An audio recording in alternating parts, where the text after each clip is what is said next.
Okay, so here I am showing you another iteration of this. So I'm going to just be over here. I'm not going to show you the code, but I just want to show you what's happening as I'm developing it. And one thing we have is now I have 3 windows. I decided on 3 sliders.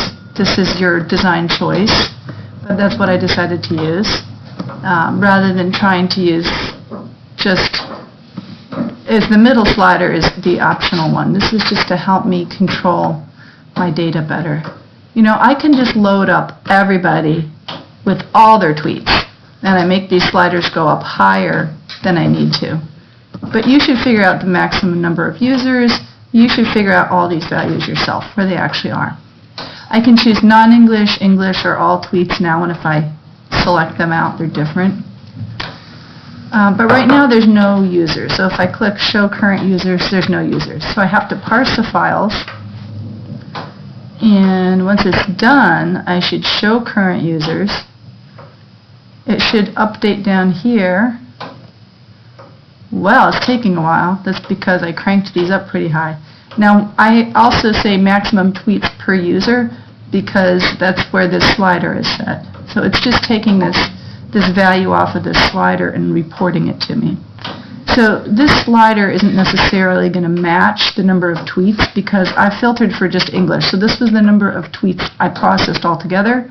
This is the number of resulting tweets. Okay, but the number of users is going to be the same as whatever the slider says.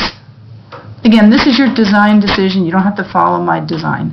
Now, when I click current users, at this point, all I get is this is all I get. I just get a scrolling list like this. And each one of these little items just has some text in it. And I'm going to build from there. And my intent is to put a button on each one of these so that if I click on that, it opens up that user's tweets. Now, again, this is your design choice. You can design things differently, but this is what I thought would be simplest. And if you look at the specifications, they're kind of loose.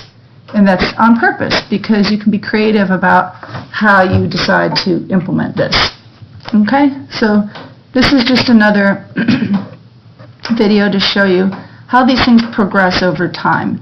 It's not going to be picture perfect at any point until the end, and I'm not going to worry about any of the nice things about the graphics until the very end. And but anyway, this is sort of, oh, and you can see I learned how to space these things off. It looks nicer than in the last video. Okay, well, then I can end the application, and hopefully I can end the video.